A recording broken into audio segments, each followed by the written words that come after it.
I wish I wasn't afraid all the time, but I am. I know this world is screwed up, believe me, I know it better than most.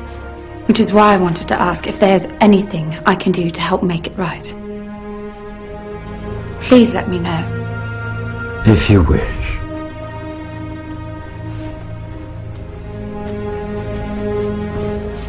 Fee Fairy, Anniversum, Fifus Fisi. By the power of truth, I, while living, have conquered the universe. Personal motto? From Faust. That's about trying to cheat the devil, isn't it? It is. And speaking of the devil, I was wondering if your offer to help was still standing. Of course. It appears that unforeseen circumstances have accelerated my original plan. As a result, I'm in need of someone with some theatrical skill. I'll do my best. I believe you will. We are consciousness. All that is, has been, and ever will be. There is nothing to fear. Whatever happens, we are always that. Mind fears, because it's programmed to fear. When we're conscious, there's no fear in this. It's a shake of the head. Pathetic. Pathetic. Pathetic. And we need to do this. Compliance. We need to challenge that. Not with violence, not even with aggression. We just need not to fight it. We need to walk away, because without our acquiescence, it cannot survive. You know, when you look at a pyramid, we've been manipulated to believe the power in a pyramid is at the top. It ain't. The top of the pyramid is there because the rest of the pyramid's holding it up. We're holding this whole thing together. There's a story I told many years ago of a British comedian called Larry Grayson, who died. I kind of knew him vaguely, and not closely, but vaguely. And I went to his memorial service in Covent Garden, and this other comedian did this tribute to his life in which he read out this story that Larry Grayson had told him. When they were going around the variety halls and the theatres in the 60s, they had this all-male show. And Larry Grayson was the only woman in it because he's dressed up as a woman. And he said that the end of the show, the last scene, all the sailors, all the men came on dressed as sailors, and they were singing Rule Britannia. You know, Rule Britannia, Britannia rules the waves. Oh, I'm very pleased for you. Okay? And as it built up, Larry Grayson would come on dressed as Britannia with the helmet and the shield, and he would be manhandled up the side of this pyramid to the top for the big finish. And he said one night, he said things seemed to be going rather well. He said, and then I noticed that a sailor in the bottom left-hand corner had got rather a cough. And this cough got worse and worse and worse to the point where the sailor couldn't stay in the pyramid anymore and stepped out of it. Larry Grayson, symbolic of this elite at the peak of the pyramid, ended up in the second row.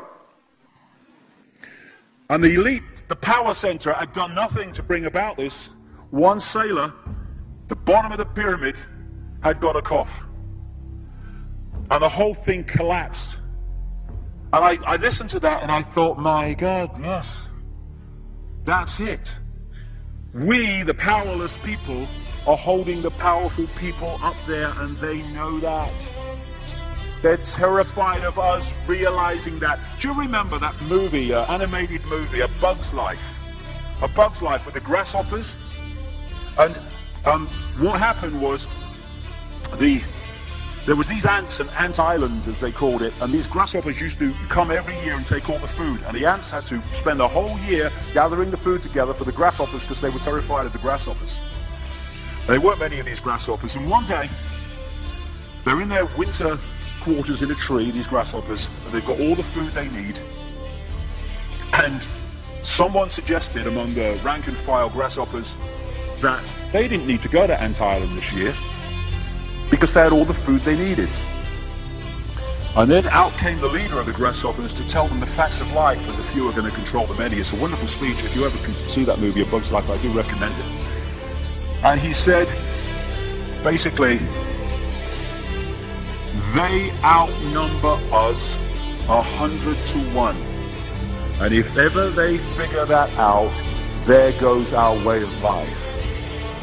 So we have to keep the pressure on, basically. We have to keep them working, so they don't figure out where the real power is. And that's why this network of manipulation works so hard to keep us in these states. Like I said earlier, what are people leaving foreclosed homes for? Foreclosed by banks that have caused the unemployment that lead to them having to leave their homes. Stay there, refuse to leave, make it difficult for them. Expose them for what they are.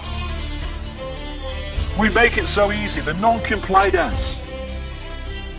No longer will we just do it because we're told to do it. Is it just? Is it right? Okay, I'll do it. Is it unjust? Is it not right? I ain't doing it.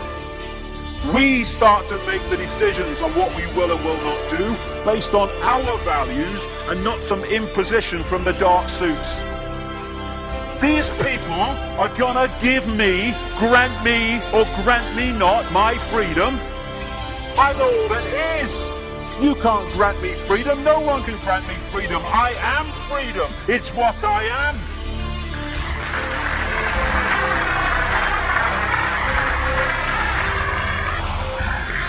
The big question, what would consciousness do?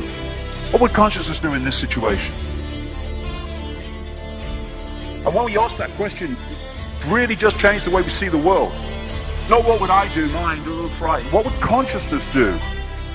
You know, this is a great line. If it's not right, don't do it. If it's not true, don't say it. And what would transform this world overnight is if we started doing what we knew to be right in the situations we face, instead of what we think is right for us in the moment. Not what are the consequences for me, or what's the best thing for me, how do I get the best deal out of this? What is right? What is just in this situation? If we started making decisions based on that, the world would transform overnight.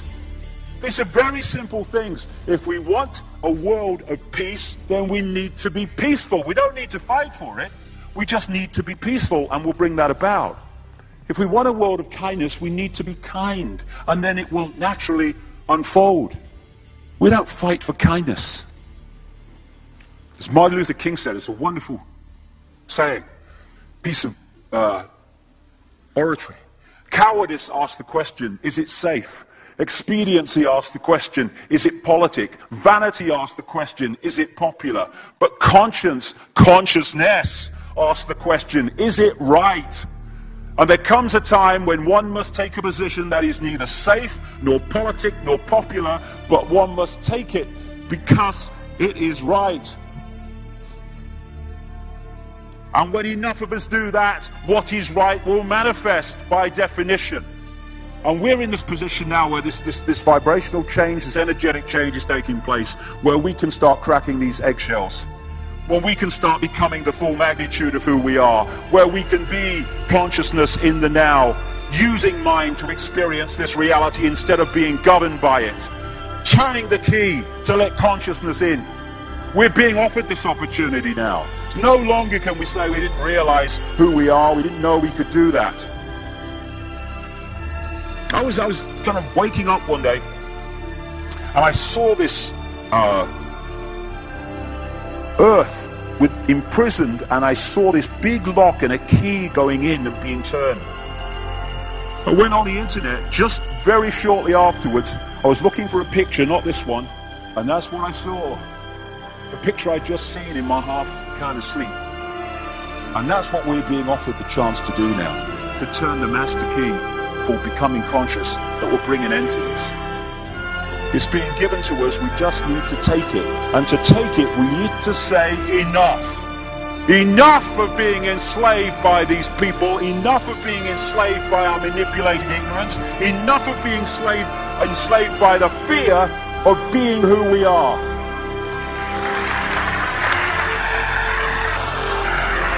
Enough!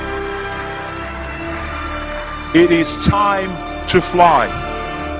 It is time to fly. Thank you very much.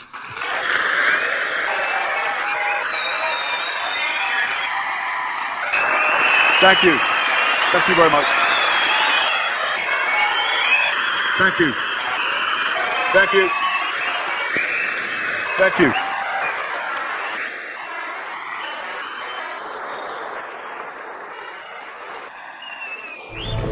Enemy is approaching fast, requesting orders. General, what should we do? There's no response from command or from party leader Creedy.